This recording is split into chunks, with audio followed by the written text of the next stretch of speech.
Hi, my name is Max, and welcome to Hot Lava Sports. And today's topic is load management in the NBA. This is a very big topic around the league, and it's only even increased. What has caused load management? Well, we all talk about the Kawhis, the Kevin Durants, about not playing or not wanting to play. I find that kind of ridiculous that these competitors people say, oh, they don't want to play. Like they had a torn ACL and a ruptured Achilles, and you're trying to tell me or tell everyone that they do not want to play. I mean, that's kind of absurd. I mean, I understand it looks like these guys have high pain tolerances, so there's a difference of being injured and hurt and sore. I agree, like the fans are the ones who foot the bill. They're the ones that um, pay the salaries, they go to the games, they buy the merchandise and everything. Um, and yeah, like we should have more transparency with the medical teams of like what are they feeling? Because I think people would be more comfortable and more okay with players sitting out if they knew the severity of the injury. To add on, um, why should we penalize a team if they can win without a star? Like, at the end of the day, you could very well lose that game if your star does not play. Um, Towards the end of the season, if you can rest and other teams have not had that luxury, that was a decision they made or just the roster they have. Um, and it shows teams that are able to do it have the depth. So when it comes to the season, I don't buy oh, you wouldn't have won the finals if you played Kevin Durant, um, or etc., or if someone was injured. Well, you aren't you can't really be penalized for what is put in front of you. So if the team is injured and you're healthy, you are the better team and you deserve to win. And if you are undermanned, then you have a tougher battle, but you can't just I hate this is just in sports in general. People are like, oh, sport, the guy wasn't playing.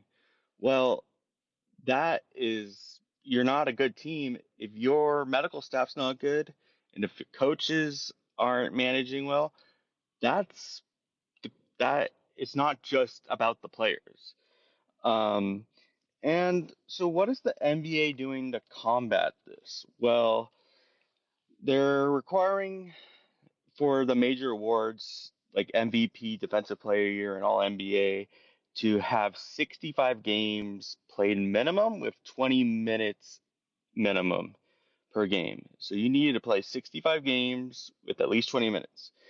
Um, and then they also this during the off season there was a proposal that's into the season now that if a team load manages during a national broadcast and it's not approved by the league or a medical waiver, the first offense is $100,000. The next is 250,000, and then the next is um, 1 mil plus the previous for each offense.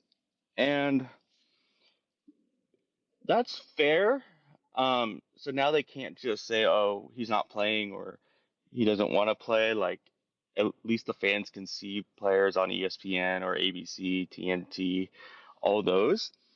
The league's making an effort to combat that. I know it's not going to satisfy everyone when star players out for 4 games, like a week or every twice a month or something.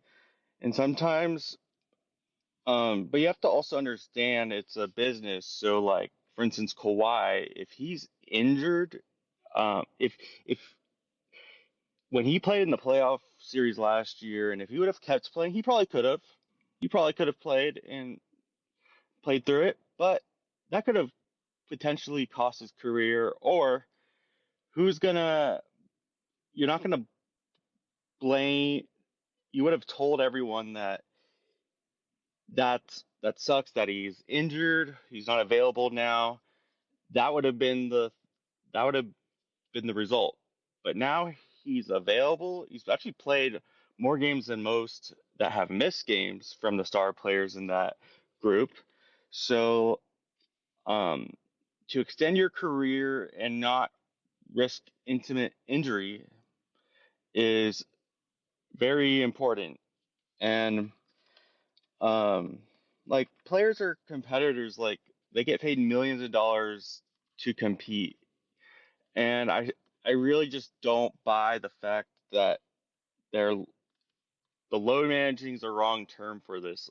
People they want to play. Like no one wants to sit on the bench in street clothes. And sometimes it's not their decision; it's the medical staff. And as fans, it sucks. I know.